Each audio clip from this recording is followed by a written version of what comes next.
Prior to the events of Portal, an entrepreneur by the name of Cave Johnson founded a shower curtain company named Aperture Fixtures in 1943. Due to Cave Johnson's high-tech shower curtains being frequently sold to most branches of the United States military as well as the public, he soon became a billionaire. Later on in 1944, with all the wealth he had gained, he purchased a very large salt mine in Upper Michigan. Following that, the main facility for Aperture Fixtures was constructed there. Later on in 1947, Cave Johnson decided to go for a more scientific approach for the company, and so the company was named to Aperture Science Innovators. After this change, the company's focus switched to experimental physics. During the 1950s, Cave Johnson began hiring test subjects for experiments which consisted of Olympians and war heroes. While all this happened, Cave Johnson was aided by his assistant, Kelvin. In the course of this, Aperture began development on a quantum tunneling device. By the 1960s, Aperture's decline will soon start due to many products manufactured by them being pulled off the shelves. Following this, the lower areas of the facility were sealed away to hide away the inhumane experiments that had been conducted down there. Soon enough, Aperture could no longer afford in hiring war heroes and Olympians, and so they resorted to homeless people. While Aperture's decline happened, Black Mesa, another science company developing portal technology, was successful through these times. In the late 70s, Cave Johnson laid out a three-tier plan, which consisted of the Heimlich countermaneuver, the Take-A-Wish Foundation, and finally, the Portal Project. The Portal Project gave birth to the handheld portal device. As the 1980s came, Aperture was still financially unstable. During this, Cave Johnson had purchased around $70 million worth of moon rocks for experimentation. The moon rocks were then used for a conversion gel, which would help make walls more conductible to portals. During all this, Cave Johnson developed an illness from the dust of the moon rocks. In 1982, Cave Johnson's health had seriously declined. In his desperation to live forever, he opened up a project and beginning research on artificial intelligence so that he could upload his mind to a computer. However, if he were to die before the completion of this project, he ordered that instead they put the consciousness of his assistant Carolyn inside the computer to run the company. He later died before construction began. After the construction of the artificial intelligence in the 90s, Carolyn's mind was uploaded to the genetic lifeform and disk operating system, or simply GLaDOS. In 1998, GLaDOS was activated and attempted to kill everyone as soon as she was activated.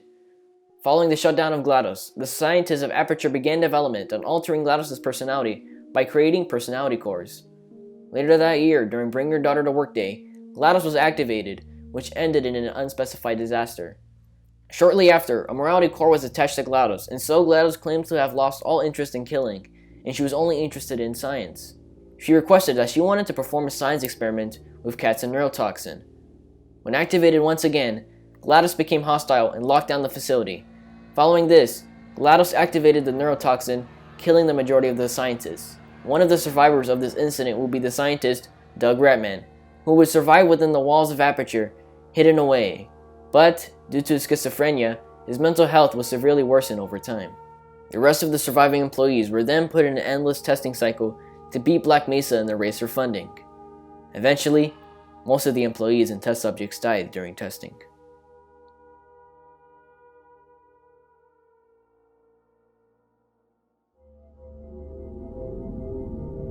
During the 2010s, GLaDOS wakes up one of her last test subjects, who is a woman named Shell. While testing, she has promised to receive cake at the end of the test. Prior to these events, Ratman placed Shell to the top of the list and waking up the rest of the test subjects, as he was convinced that she would be able to defeat GLaDOS. As Shell walks through the facility, completing the test, she notices the decay that the facility is in. While testing, she comes across hidden dens behind Aperture's walls, which is where Doug Ratman used to temporarily reside in. Within the walls, he laid out notes for Shell to not trust GLaDOS and that the cake she has promised is only a lie. She then continues the test chambers, being met with only isolation, turrets, toxic goo, and many hazards. GLaDOS only further tortures Shell by giving her a companion cube, only to have it incinerated in order to complete the test chamber. Finally, when Shell finished testing, she was only met with an incinerator rather than the cake. Quickly enough, Shell uses the portal device to escape the incinerator and makes her way through the decaying and rotting facility as she gets to see what is behind the pristine walls of Aperture, which consist of empty offices and industrial areas. Shell finds herself face to face with GLaDOS. While confronting GLaDOS, one of her personality cores fall out. After this, Shell would grab the morality core and incinerate it. Following this, GLaDOS then quickly turns on the neurotoxin and turns on one of her rocket turrets. During the small amount of time that Shell had, Shell was able to outsmart the AI and redirect the missiles from the rocket turret towards GLaDOS with the use of portals. When doing this, GLaDOS' personality cores begin to fall, and Shell proceeds to destroy all of GLaDOS' personality cores, corrupting GLaDOS even more. After this, GLaDOS is defeated and explodes, and Shell is thrown into the parking lot of Aperture.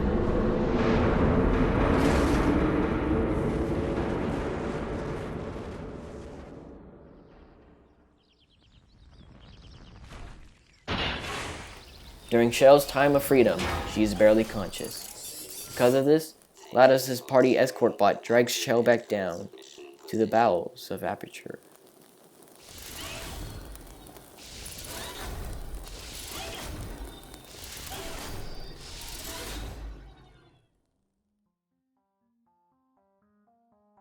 And that is Portal 1 summarized and illustrated. I really hope you all enjoyed this video, and if you would like to support me, then don't forget to subscribe in case you want to see more of these kinds of videos. Doing so will also grant you a free cake at the end of the test. Anyways, I'm Mauricio Jara, and I'll see you all next time. Bye!